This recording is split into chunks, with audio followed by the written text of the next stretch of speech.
Well, hi, Bill, and welcome to Gaming and Leisure. Thank you for joining us here on The Voice. I'm really looking forward to hearing about Bespin. We have worked together before, but this is a great way to deep dive into the company. It's really good that you can do this for us today. Thank you. Oh, I'm super excited, and I have enjoyed working with you. And this is a new chapter for us, interviewer, interviewee. Yes, I know. It's kind of fun.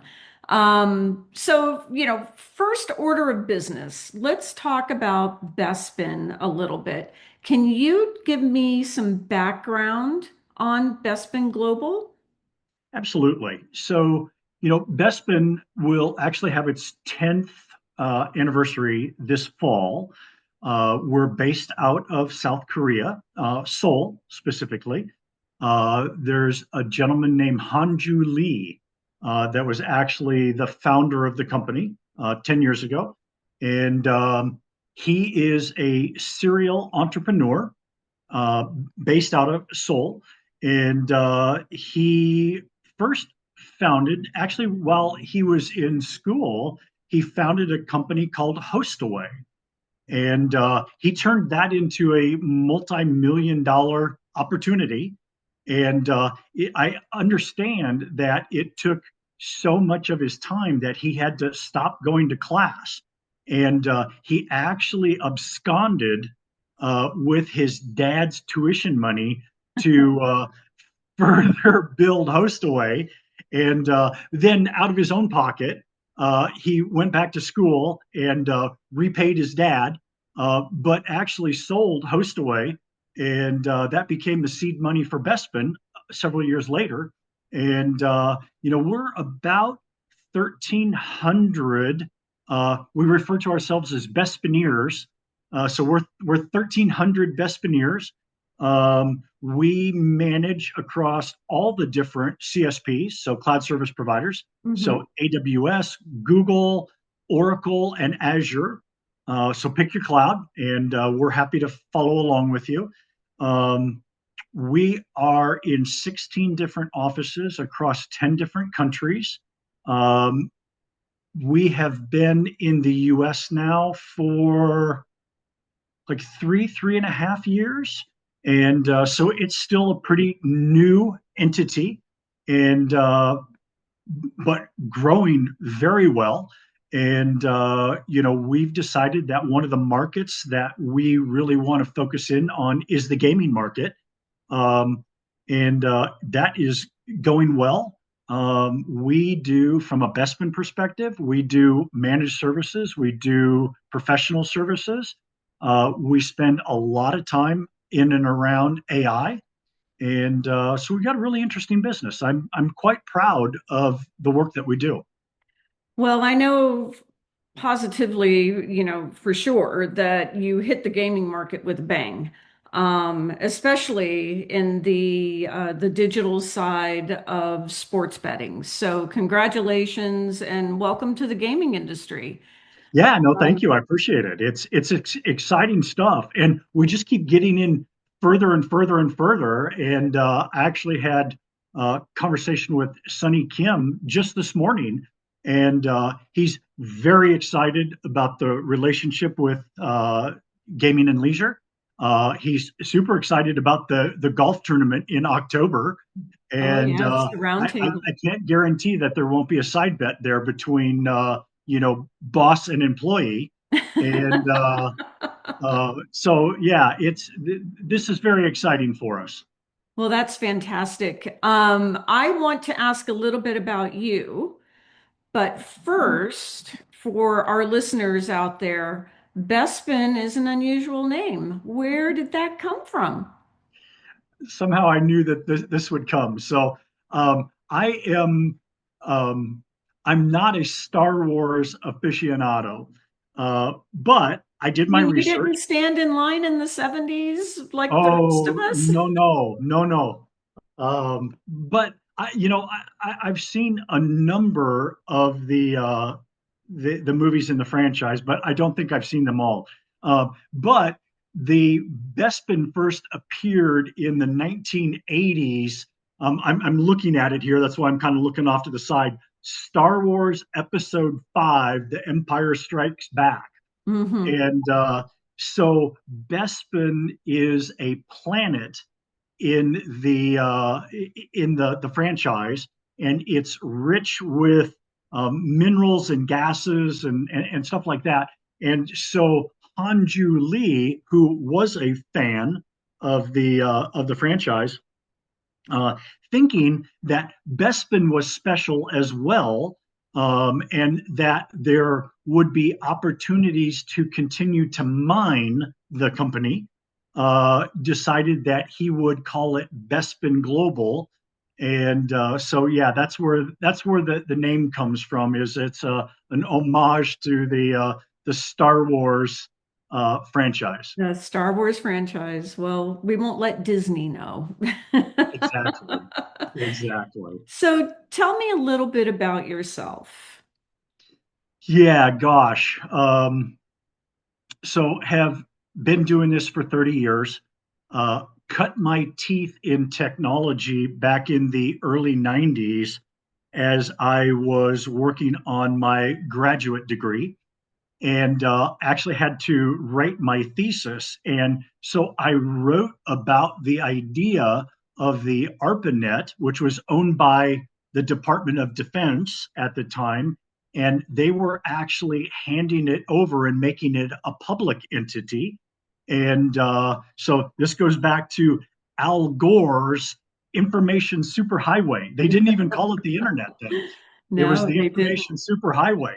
And I actually remember I still have a copy of the so pre Google, right? They actually used to publish in a hard copy book. It was like this big, thick magazine, like a Yellow Pages, of all the URLs that were on the internet, and you could look them up by company name or or or by specialty items. So there was like two sections to the book, and so yeah, Pre-Yahoo and I got one of those pre-Google. tucked away Oh, somewhere, oh my and gosh. yeah, yeah. No, I actually have forgotten about that, because now that well, Google is just part of our lives, right? What Well, do you absolutely.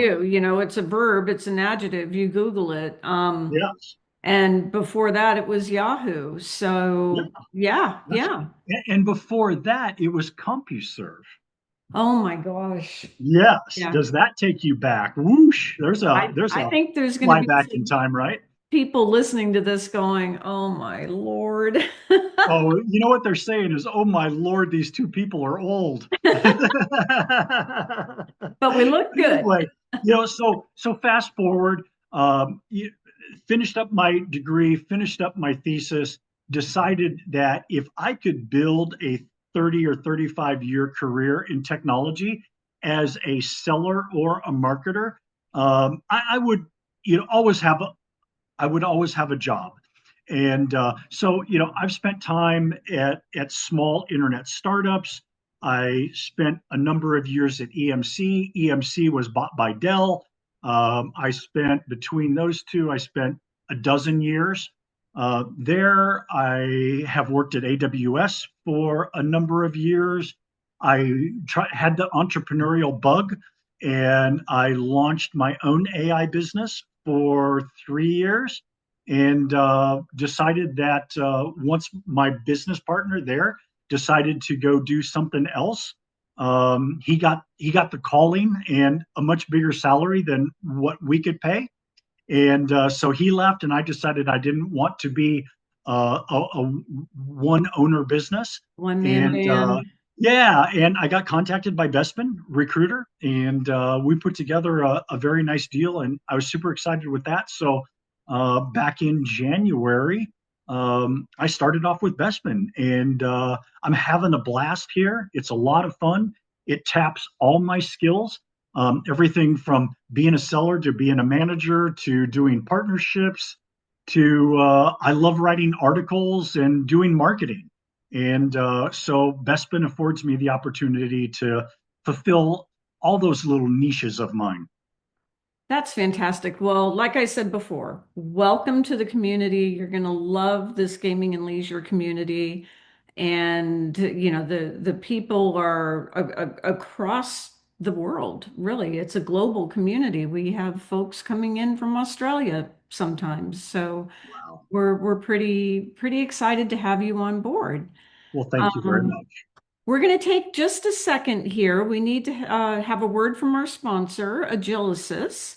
And once we get back, we will dive right into the questions. Agilicis helps the gaming industry realize its full potential through exceptional technology that goes beyond what other tech providers have trained hospitality to expect.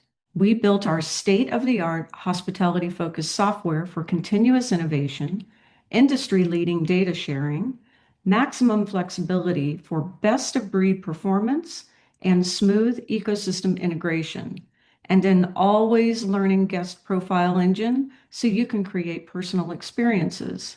It's time for hospitality to go beyond with technology from Agilicis. So, welcome back. And Bill, the title of this podcast is Unreasonable Hospitality in the Gaming Industry. And that's an interesting topic, and I'm already intrigued. So can you explain to me what you mean by unreasonable hospitality? Where did that come from? Yeah, really good question. So I'm an avid reader, whether it's periodicals, books, podcasts, all that. I love consuming that information. And I happened to pick up a book that was called Unreasonable Hospitality and again, I'm looking at his name here because I want to make sure that I get it right. It's Will Giardia. And he wrote this best-selling book. And he was a restaurateur in New York. And he set out uh, with a goal to actually create the number one restaurant in the world. And he knew he needed to have a hook in doing that. And so he settled on this idea of actually providing unreasonable hospitality. And you kind of think about those words and what does that mean? Unreasonable, kind of makes you think it has kind of a negative connotation to it. But Hmm. really, the way that he meant it, it was actually to be positive, that you'd go above and way, way beyond what was expected. And he really made a distinction between service and hospitality. Service is the transaction, and hospitality is really the emotion behind um, that experience, if you will. And so I read this book, and I'm like, oh my gosh, this could really apply to the gaming world. It actually could apply many different places, Oh, yeah. and um, so I started to think about it, and oftentimes I'll sit down and I'll use writing an article as a way to start to get my headspace around a particular idea. And typically, I'll rewrite these articles 4, 5, 6 times. And this one in particular, I think I rewrote it about 7 different times. And by the way, I'll make sure that you guys have access to that article at the end of this when you go to publish this, in case people want to Thank go read that you. article. Yeah, that'd be great. But the idea is, in this particular industry, there's a huge distinction between an everyday average customer and a super profitable or a uh, I've heard the industry call them whales. They're big spenders. Yeah, yeah. Whatever words you use, there's a huge difference between that tier one or tier two customer and the tier nine and tier 10. Hmm. And everybody wants to treat that 8, 9, and 10 with a lot of care. Um, so everybody's doing that. And I actually believe that the nirvana in the space is when you can get your employees to do things that might actually be a little unnatural to them, but you actually have to encourage them to do that. But at the same time, you have to have some guardrails around it, right? Yeah. You can't just give away the farm. Um, and so I had this idea that you could actually use technology to monitor behaviors, identify uh, where customers fit, and then actually give your employees the ability and encouragement to actually interact with those customers at a level in which they've been measured. And Will, the guy that wrote the book, actually went out, and this was one of his first times that he actually produced what he called, unreasonable hospitality. A customer was getting ready to get up from their beautiful dinner. It was an anniversary dinner, and they were going to go pump a couple of quarters into the parking meter. And he's like, no, no, I'll go take care of that. You enjoy your dinner. And he pulled $2 out of his pocket in quarters and he went and put it in the customer's car. And the customer was just like beyond themselves Yeah. by doing that. And it's little things that are important that make that unreasonable hospitality. It could be in our world, it could be making sure that when one of those top customers comes to the craps table, that they get their drink of choice with their particular choice of scotch or bourbon or whatever it is, that you actually remember it. It's recognizing maybe that the customer had a really bad run, and that on the house you turn around and say, he or she is about done, and you actually say, hey, we've made an appointment for you at the spa to to you know go get a back massage. Go on you one. know Yeah. yeah, it's Yeah. so one on one. That's a great way to put it. And so that's what I wrote about. And that's where I'm trying to go with the idea of unreasonable hospitality in the gaming industry. That was a mouthful, and my mind is going everywhere on this topic. Um, I like the service versus hospitality explanation. I think that's very key. And today, in the world of corporate casinos, there's as a local, for example, I will say as a local, um, we don't get that anymore. Everything is about the bottom dollar. So Right. It's transactional. it's transactional. Everything is, from paying to park, and everybody who's a local hates it. From paying to park to, $20, glasses of wine or a $20, scotch and soda kind of thing. It's hard to get back to hospitality. Yeah. And I'm looking forward to diving into this with you. Great. Me too. All right, Bill, let's dive into this. So, doing my homework, I noticed that you have broken this out into four areas. And the first one is personalization at scale. So, when we talk about today's casino environment, I mean, we're talking about corporate businesses. It's no longer the mom and pop casino. It's no longer the restaurant in New York City where you can take the quarters and go put them in the Right. in the machine, right? So Right. personalization at scale. Obviously, AI has to be a part of this. And, how do you get to personalization at scale in today's casino environment? Yeah. Great question. And I think there's a number of different ways, but before we get to the ways, I want to talk about the whys. People want to be treated as individuals. And really, the group that we're talking about here is the maybe on a scale of 1 to 10, maybe it goes down as low as the sevens, but it's absolutely the eights, the nines, and the tens, right? And all of those customers all have reward numbers. They're recognized when they come in. Chances are they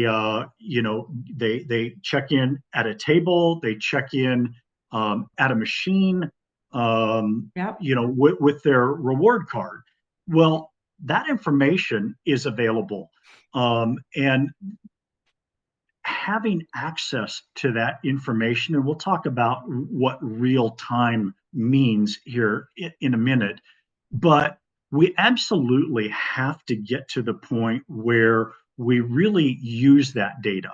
Um, I always found it interesting, when you go to the grocery store, everybody has this user card, right? And for the longest time, you'd use that card and it didn't mean anything. What Nothing for? happened. Yeah. Well, now you've seen that grocery store industry actually sending personalized coupons, right? They recognize what you're a buyer of, and they'll tell you about tangential cross sells that they think go with things that you want to buy, and they'll entice you to do that. And I think the gaming industry can do the same thing. Everybody has access to some sort of a point of purchase, a point of sale. Worst case scenario, cell phones can Hmm. be used. We've even figured out how to incorporate IVR into the equation. So imagine, IVR is now bi-directional, Right. right? Yeah. So it can listen to you, and then using large language models, it can actually, AI can consume what you just said, and it can turn around and respond back to you.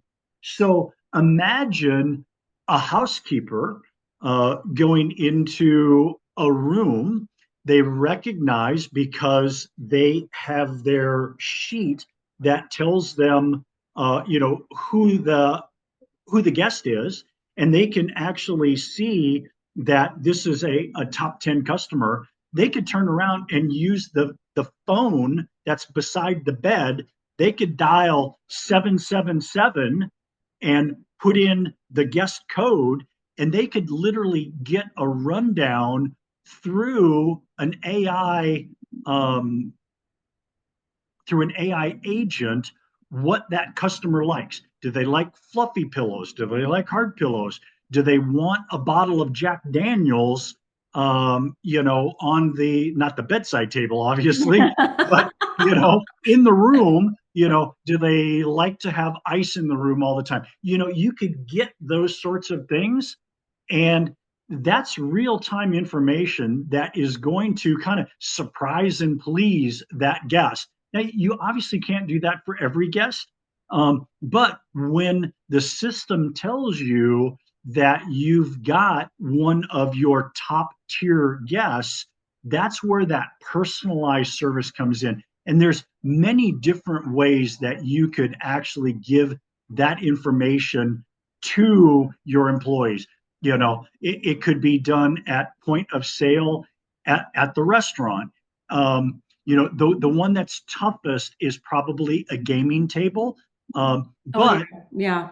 I've actually been at gaming tables because I suspected there would be a way to do this, and so I've gone to different casinos, and I actually see now that there's people that actually have iPads. They've got some sort of a device that is internet connected, that they're actually scanning cards with and different things like that. So there's a delivery model there.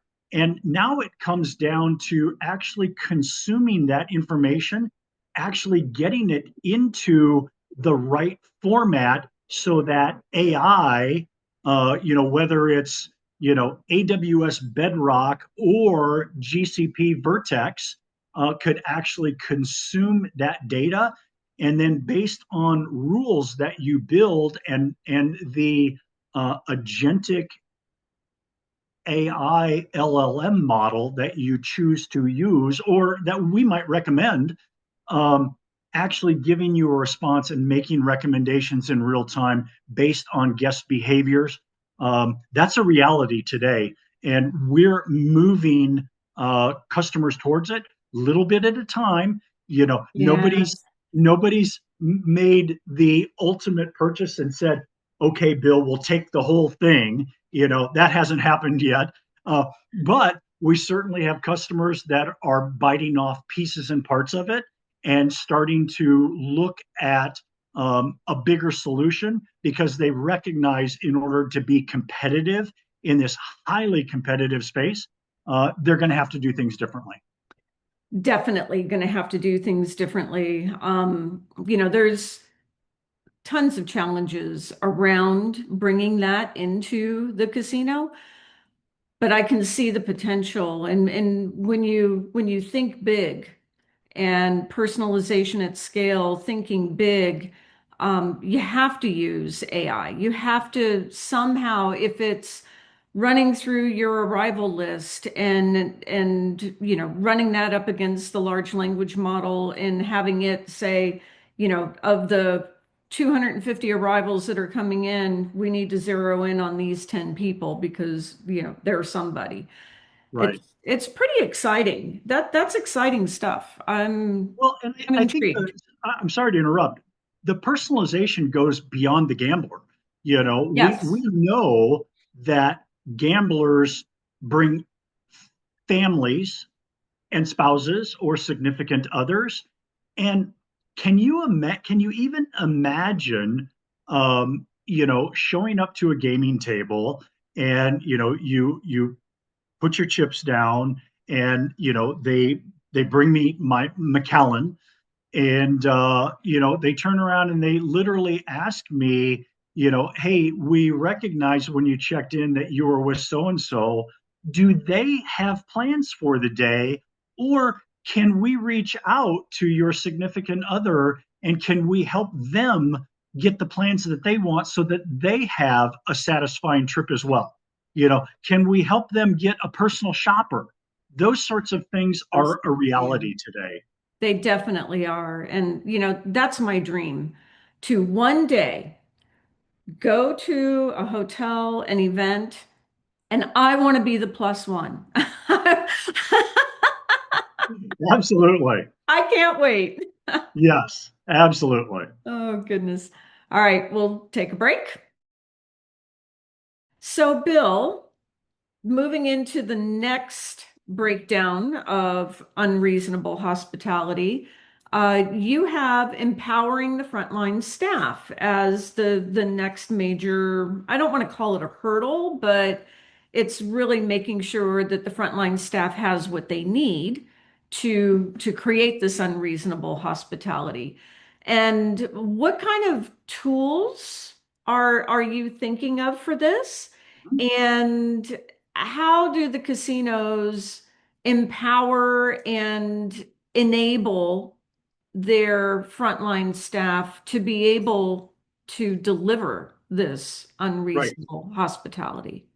Yeah, really good question. And probably one that alone we could spend an hour on because I've got just a lot of thoughts around it, but we'll condense it down to, 5 or 6 minutes here. Um, so a lot of it, Leslie, comes down to um, building in the corporate culture and building in the personality of the deliverer. Okay, because Okay. the Yeah. people that will deliver unreasonable hospitality are individuals, and so you have to give them the ability that it's something that they would feel comfortable with, right? You wouldn't maybe ask one person to do X and ask the other person to do Y, you've got to come up with some guardrails, if you will. And I used that word before. Yes. And what's interesting is that AI allows you to create personas, right? And the large language models can be fed um, information that is relevant to that particular property. And so the idea behind, what happens, how do you create that unreasonable hospitality, really comes down to situational awareness. And it's the LLM's responsibility for that situational awareness, right? It has to recognize where the guest is at, because what I might do for somebody at a blackjack table is different than when they're at a pool, right? It Mm-hmm. may be very different, right? And so you have to feed that information into the system. And part of that responsibility lies on the employee that recognizes that, hey, this is a top customer, and I want to see if the system makes some sort. This is the real-time audience of the podcast. My dog just came in and he's 14 years old. I have to let him out. So let's take a 2 second break and we may have to go back, rewind just a tad, Bill. That's fine. I've Take got your to time. let. So we were talking about, let's rewind here. Um, Guardrails. I Mhm. believe you had mentioned guardrails. Let's move from guardrails forward. Okay. Um, and let's talk about how the empowerment of the employee to deliver this unreasonable hospitality works, but also how do you do it within the culture and the guardrails of the company? And something that came to my mind in all of this is how do you provide the incentives for the frontline staff to want to do this? Great question. Um, so, there has to be guardrails around what can be done, what's allowed, what's encouraged, right? Mm-hmm. And, all of that information becomes the responsibility of the casino and the actually the large language model. So the large LLMs, to keep it short, can be fed specific information.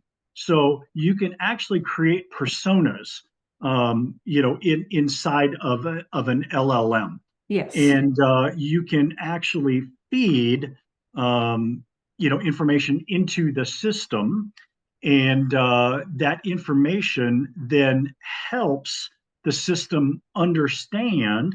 Let's use Vertex by GCP as an example. So I can create a RAG version of Vertex, and it then actually uses the information that I've fed to say, oh, this guest is at a pool, and I know they're at a pool because the employee told me so. They recognize that this particular guest is there and it's their 10th wedding anniversary. And so, hey, we see that they have a reservation for one of the upper end restaurants, Peter Luger's at Caesars, let's say. We know they're going to Peter's for dinner that night. So maybe I don't want to bring them a bottle of champagne to the pool. Maybe I'm going to leave that for dinner that night. But what I see is that Um, they were. I'm just kind of riffing on this. Yeah, I Maybe get it. they, yeah, maybe there was an entry by an employee at one point, because what's interesting here that I haven't mentioned is actually your employees become data entry points, right? So if I'm an employee and I Yeah, their hear data. the Yeah, customer say, you know, gosh, I've never had a New York hot dog, right? I've never had a New York street hot dog. Well, maybe they're at the pool and you deliver lunch to them, and it's a comped lunch, and the chef for the local, pool bar, um, actually has hot dogs, and they make a coney dog. And, with the compliments of the chef, you bring out a couple of coney dogs that aren't on the menu, they're off menu items.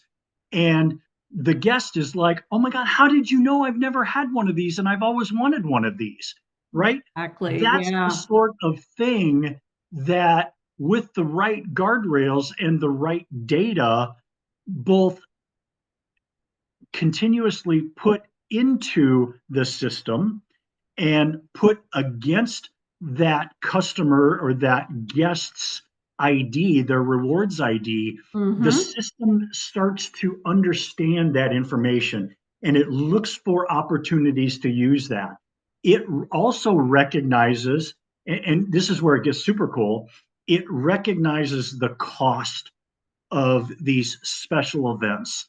And you can actually feed what costs you're willing to spend on a weekend, on a week, for that particular customer based on their spend, right? Yeah, you And can develop the ROI for that customer. that's Yes. exactly Yeah. right. You're actually developing an investment strategy, Yes. uh, because um, it's smart business. And we talked about personalization. Hmm. Now imagine getting down to a personal investment strategy at a particular guest level. um, that's unheard of, and we can do that today. um, and Within the so guardrails, right? and keeping Because, them keeping our employees within the guardrails yeah, so that they know what they're allowed to do, because the system gives them options. yes, And if it's not right, then they're not going to get options. If it is the right time, the system will give them options. And back to part of the question that you asked, as I recall, is how do we incent our employees to do this? hmm, Um, we could use the same system, and maybe the employees get points for putting information in, and they get points for taking information out.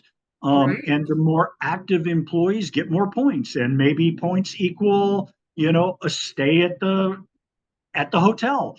Maybe maybe the hotel gives out bonuses, or the casino gives out bonuses. I'm not quite sure.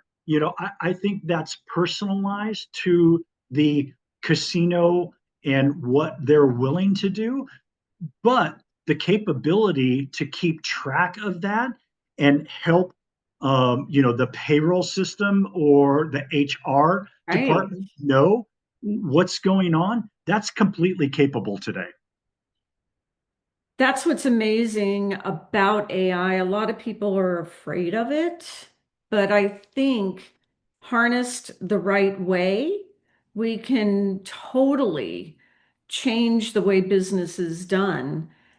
And it's not going to take people's jobs away. It's actually going to enhance their jobs, and it's going Absolutely. to enhance the experience for the Yeah, customer. no, you're absolutely right. And if I was one of your listeners right now, I would be asking myself, so what about security?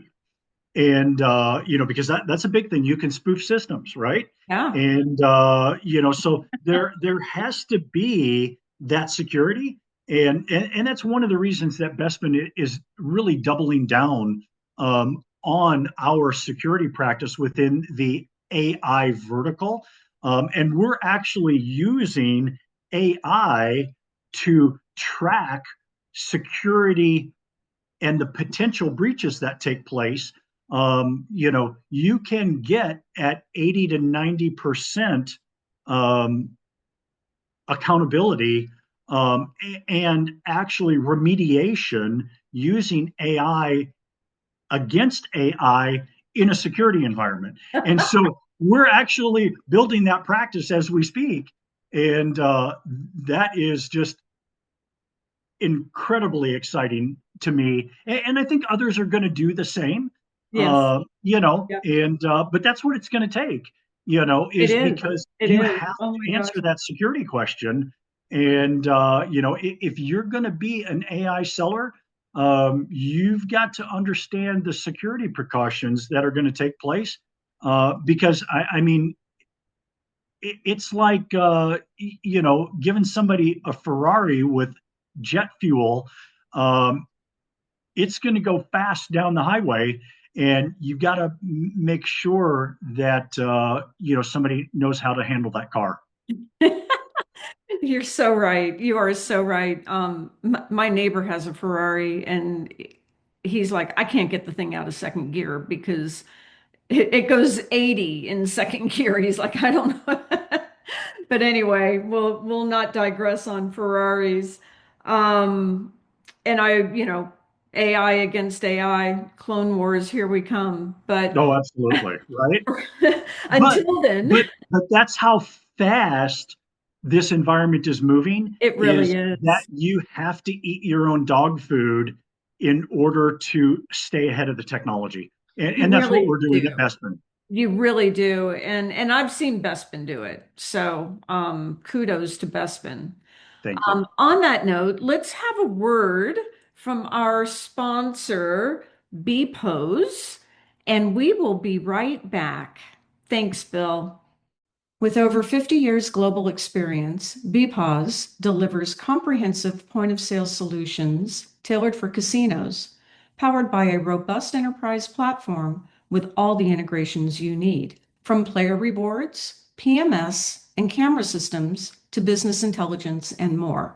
BPOS seamlessly connects your operations. Our solutions cover point of sale systems, online ordering, self-serve kiosks, mobile ordering, pay at table options, QR code ordering, KDS, inventory management, enterprise reporting, and beyond. Backed by exceptional US-based customer service and support, we ensure your casino's operations run smoothly and efficiently. Well, welcome back, and we're moving right along here. The next topic that you've broken this down into, Bill, is automated surprise and delight moments. So when I think about that, and we've talked about how technology can provide those automated surprise and delight moments, but how do you ensure that those provisions from the technology reflect the brand's personality? And it's not just the employee going, yep, I did that. It's a really good question. And it's a tough one. It Um, is, it is. it is a tough one. Sorry. No, it's good. We need to address it.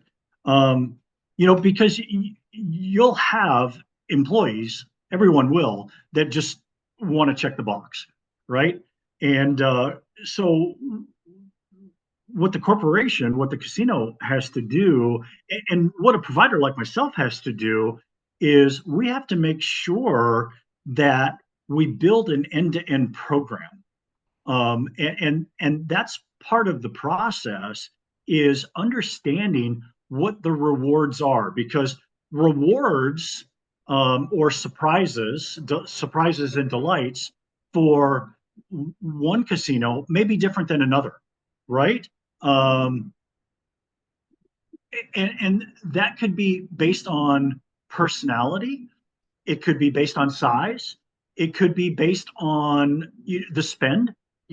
Somebody in Vegas, at one of the big casinos, um, might actually be somebody that spends $2 million in a week, right? A Oh, guest could spend $2 million they dollars in a week, and it happens. exist.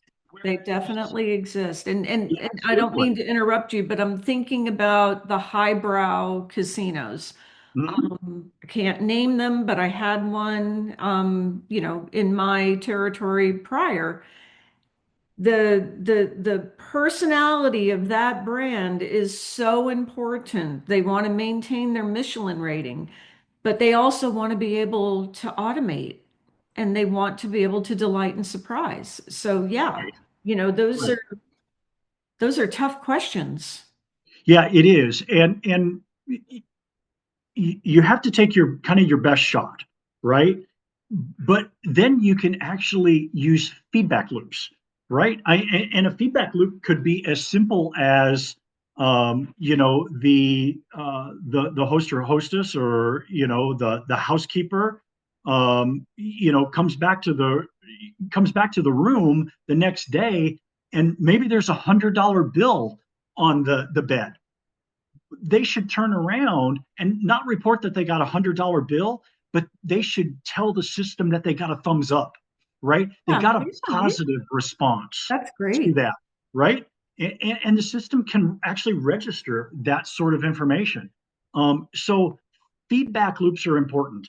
And then what's really important is that we evaluate the feedback loops, that there is reporting, daily reporting, weekly reporting, monthly reporting, quarterly reporting about how the surprise and delight moments are working. And you have to reevaluate those, Right. right? You can't just pick them once and hope that it works for the next year. These need to be revisited, and you have to iterate on them. You have to think about them. You have to read about things that are happening in the world, and what do they want to see happen. It wouldn't be a bad thing to have focus groups, right? I Great. mean, just Yeah. traditional marketing, and that's why we have marketing departments. We could query these people. We could do personalized interviews to find out what they like, what they dislike. That information can all get registered in the system, and that's how we drive the personality, of the casino, Yeah. into the system. It has to be real, and we have to consider who's going to deliver what. The surprise and delight that we deliver poolside may look very different than what we deliver at a five-star, Michelin star rated restaurant. The type of employee and their ability to deliver, a message along with the surprise and delight Hmm.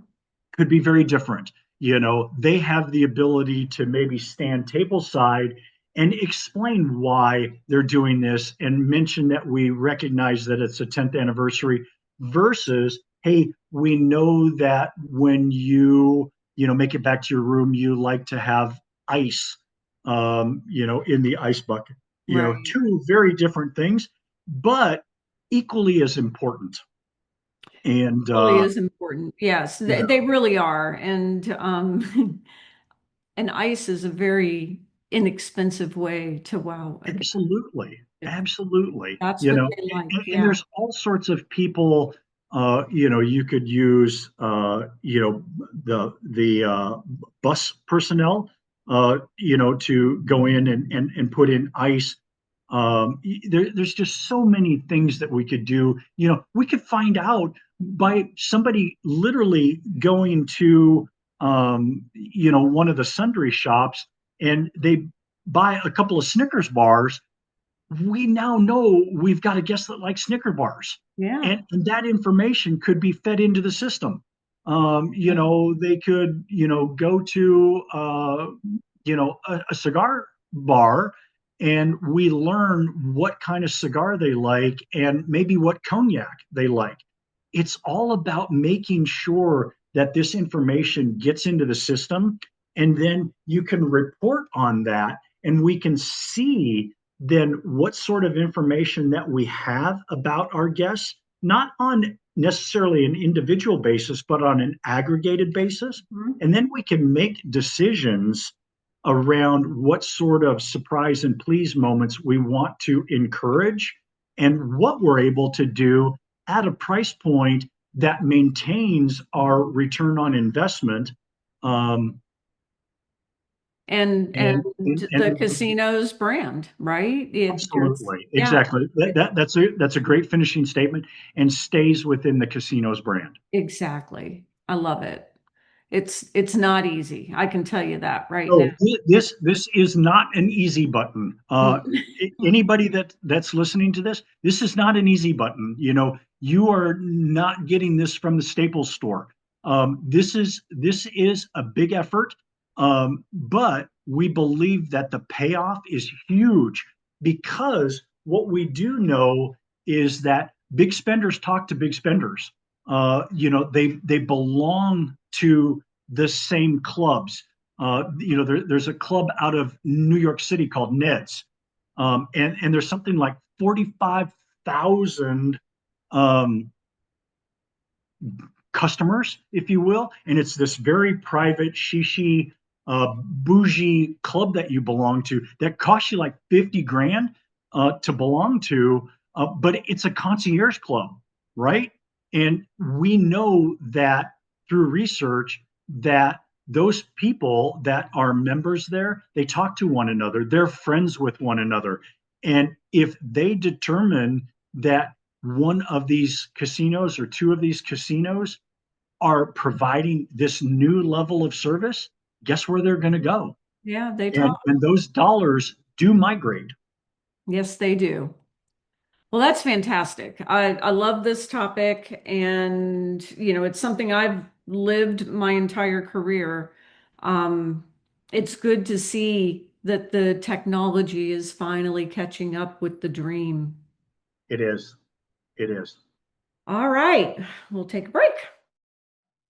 All right, so last but not least, your fourth. On the home stretch. We're on the home stretch. Your final breakdown of unreasonable hospitality, putting all of this into action. You have it entitled Creating a Culture of Digital Hospitality. And when I look at that, obviously data is key. So we have to blend all these operational systems together. I mean, that's the nuts and bolts of it when I think about this.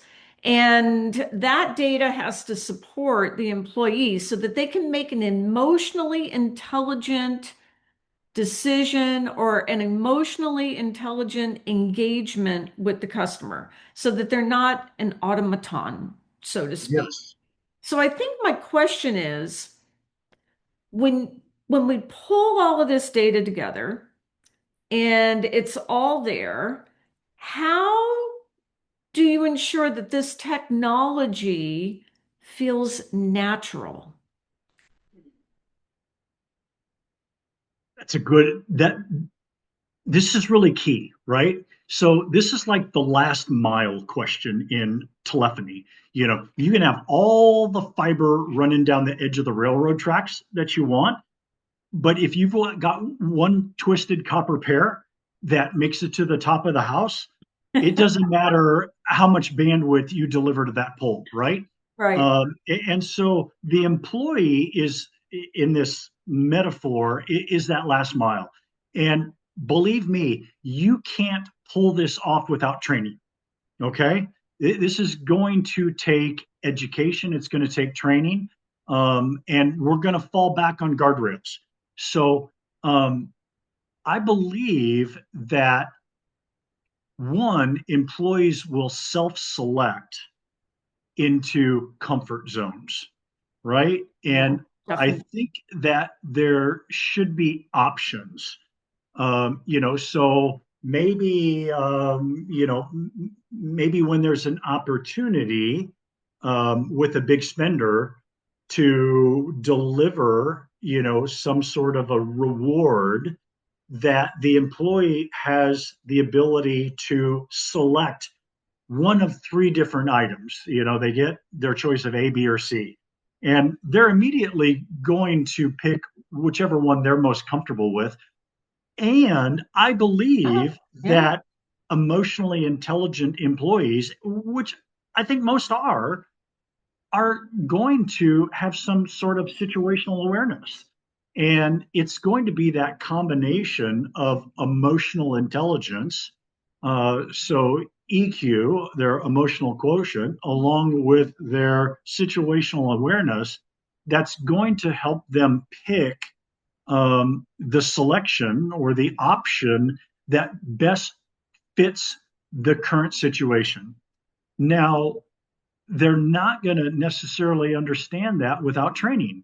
And, true. training could be with a supervisor, and maybe the supervisors have been, given,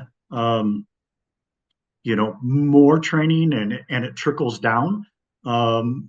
There's a number of different ways that training could take place. And based upon the type of employee, the environment that they're servicing, a restaurant versus, guest services versus, XYZ, they get different sorts of training and they have different options. But at the end of the day, it goes back to that brand, right? And what's appropriate? What are the offers that are brand appropriate, given the particular situation, that meet the ROI, and then making sure that we've trained the employee properly so that they know how to deliver it. They don't just show up and throw down a couple of hot dogs. They have to have the Yeah. ability to say why we're giving you these particular hot dogs. Hey, we know when you were here last time, which was 3 months ago, one of our waiters heard you mention that you'd never had this before. And so I'm putting 1 plus 1 plus 1 together. And you actually understand that it equals three as the guest. And you go, oh, hey, that's pretty cool. They got me, They right? remembered. They Yes. Yeah. remembered me. And that's what's special. It's not the hot dogs, it's not the hot dogs that made it special. It's that they got remembered that makes it special, that they took the Exactly. time to remember me. And they made a notation, and then they actually came back to that. And so a lot of this what comes into play is actually the storytelling, and we've got to make sure that people feel comfortable telling a little bit of a story, the why we're doing this, not just that, you know, I delivered you a Macallan, scotch with a big rock because I know that's what you like. I want to tell you, hey, we recognize this is your favorite, and we wanted to make sure that you felt special. And so this is why we brought you this. ha- Being invested. That's really what it is. I Yes, mean, I'm exactly. sitting here thinking, I don't always eat at five-star Michelin restaurants, but I've had the luxury of being able to dine a couple of times. And you can tell that the staff is at a different level and they're invested in making sure that you get that experience. So taking that, and I can see this. I can see how, and how does that training program work? I'm not sure, but it has to be transparent. It has to feel natural. And if you're the food runner at the pool delivering the hot dog, that food runner has to be at an emotionally invested level Yes, to just say, Bill, here's your hot dog, and we really hope you enjoy it because, right. we did a lot to get you this hot dog. Exactly. Exactly. It's Yeah. it's showing that the organization is I'll use your word, emotionally invested in its guests. In its guest. Yes. And you can use technology to do that. Technology is not a bad thing. Technology can be a good thing, It can be right? a great It thing. can be a real aid in taking things to the next level.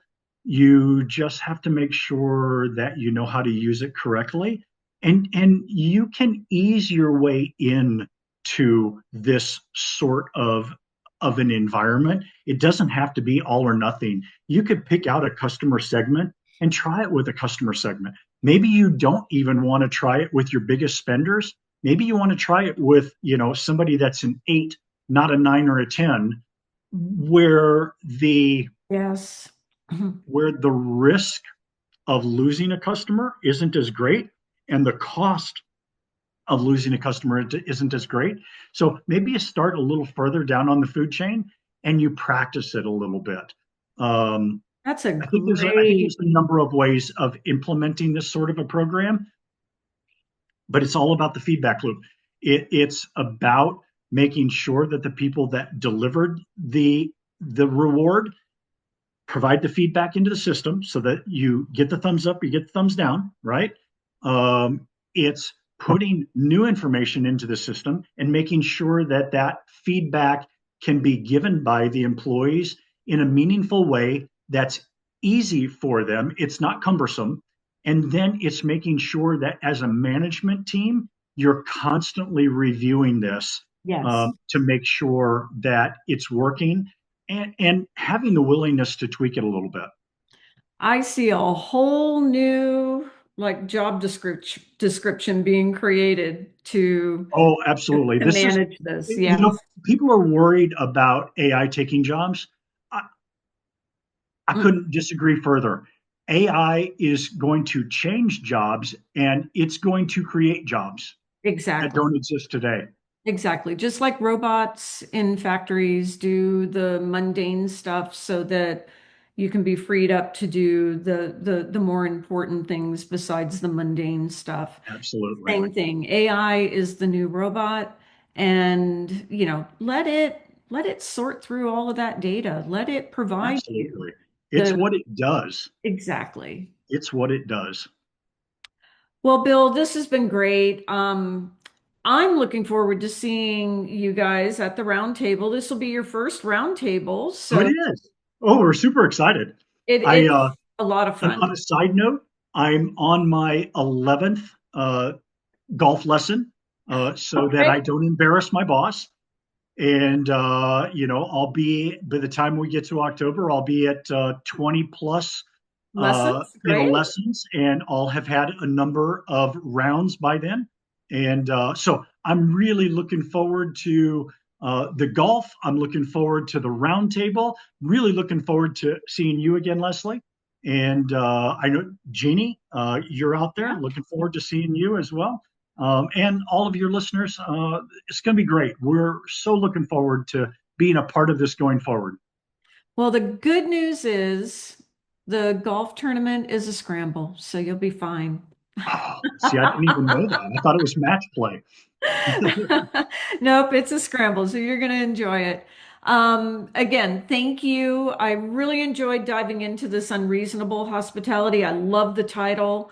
I love everything about it. Like I said, it's been the nirvana that I've always been trying to get to. I can see it, but the practicality of getting there makes it hard, and it's good to see that AI can really be used to grow the the customer wow factor. I Yeah, yeah, I like yeah. it. No, I agree with you. And this can be done at all the different levels. I mean, today we've talked about some of the mega casinos, but this can be done at a tribal casino level. They've got their best customers, and Can't leave them this out. this Yep. program this program can scale. I really think it's where the market's going to go. So, and shameless plug, don't forget about my article. Read my article, give me feedback. Um, so And yeah. it's the differentiator. So that's wonderful. All right. Well, thank you, Bill. This has been a pleasure, and I'm looking forward to seeing you in October. Thank you so much. I appreciate it. Thank you for your time. Great interview today. Oh, great. Thanks. Bye. Bye.